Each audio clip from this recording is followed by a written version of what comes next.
Hey everybody, what's going on? Nexy is here, bringing you guys a quick legendary review. So let's just get straight to it. So you can actually equip one legendary right now. When you finish your order haul and you get the full talent tree, you can actually equip two legendaries. So I'm going to show you guys the legendaries, and then I'll give you guys my opinions on what two you should be using in whatever situation. So we have one here where if we don't take any damage for 5 seconds, we get a 15% absorb shield, and it happens every 30 seconds. This is literally a healing elixir. The only difference is you have to not take damage. Healing elixir down here, 30-second cooldown, heals you for 15%. Up here, 15% shield, 30-second cooldown. So it's kind of especially as a melee where you take so much damage, it's really not that great. I can see some uses with dueling here, because if you're always getting away and you're LOSing the player that you're dueling, you can actually get this up pretty often, especially with Transcendence. So I can see this being useful in dueling, but overall I don't think it's that great. Senadrel, this is the one I actually want. I don't have a legendary yet, and this is the first one I want.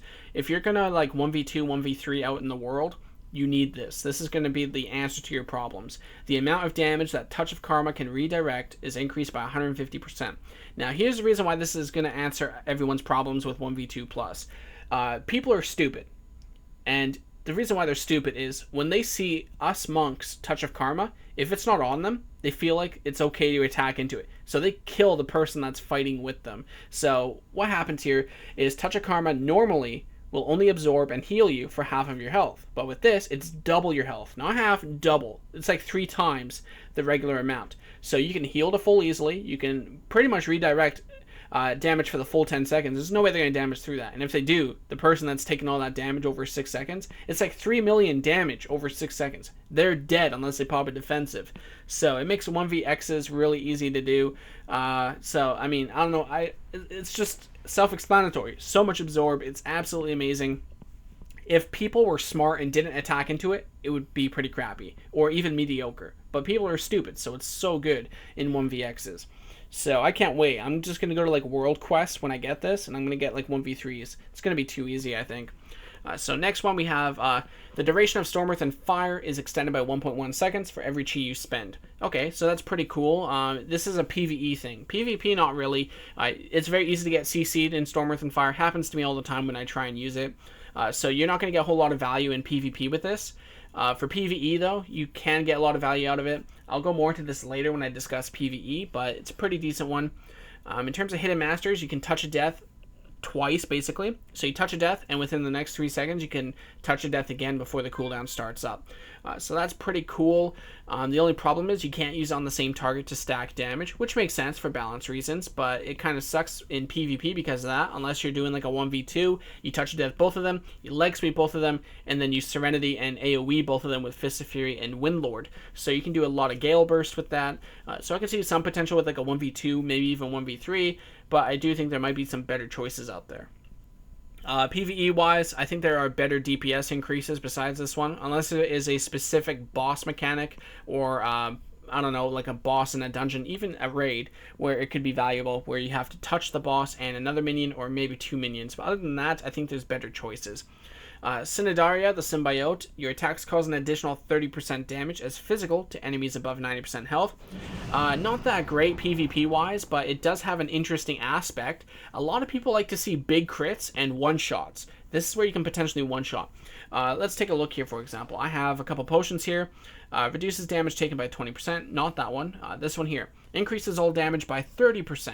Now, this is only usable in Battlegrounds. Legendaries do not work in Battlegrounds. But my point here is if you can get potions, you get runes, you get food buff, you get flasks, you get all that different stuff, and then you throw in this, and you leg sweep them, touch a death into Serenity, and you use one Strike of the Windlord, 30% damage bonus here. It's basically like another Serenity. You could try and get like 1 million plus crits easily on players.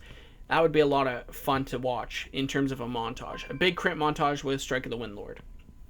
Other than that, I don't think it's that great. PvE-wise, once the boss or whatever drops to 90%, it's useless. So I feel like it's not that great in PvE, and only very fun ways is it good in PvP, basically.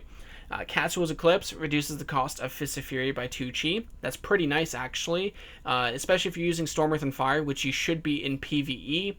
Basically, your burst takes a lot of chi. With this, it saves quite a bit, smooths it out a bit. Even without burst, just in your simple rotation, it smooths it out a bit, gives you some extra chi to spend on sun kicks, blackout kicks, whatever. So overall, I do know this is the best DPS legendary based on some people's opinions. So that's one thing to say about this legendary. Next one, I kind of like this one.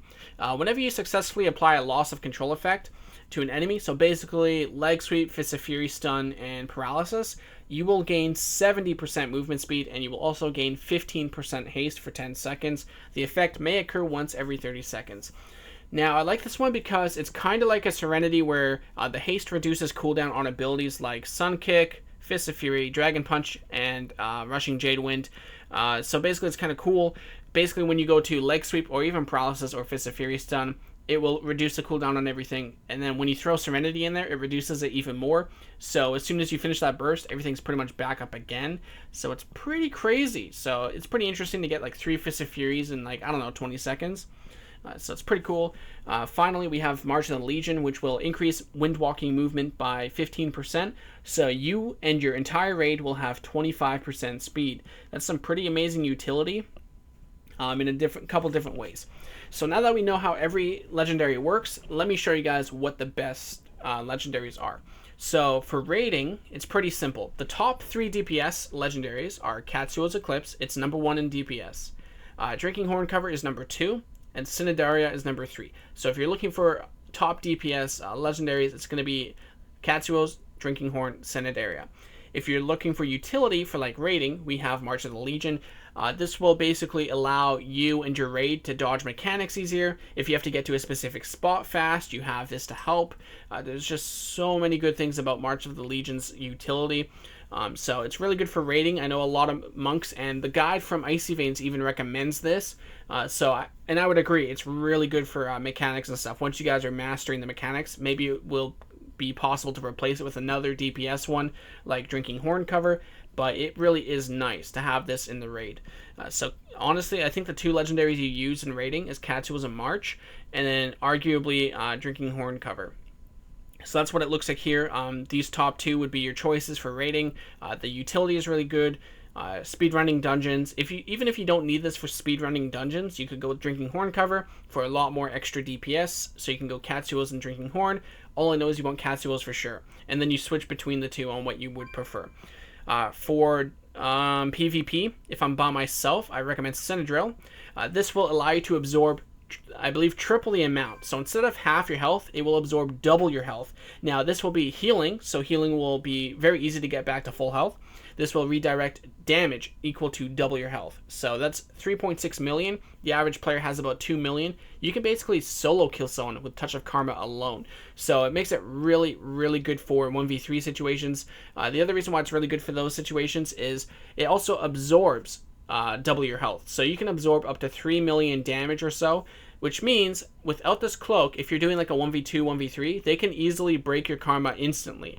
But with this cloak, it takes a little bit longer, and since it's taking longer, not only is one of them dying a lot to karma's redirection, but also you will be sitting there doing extra damage to them.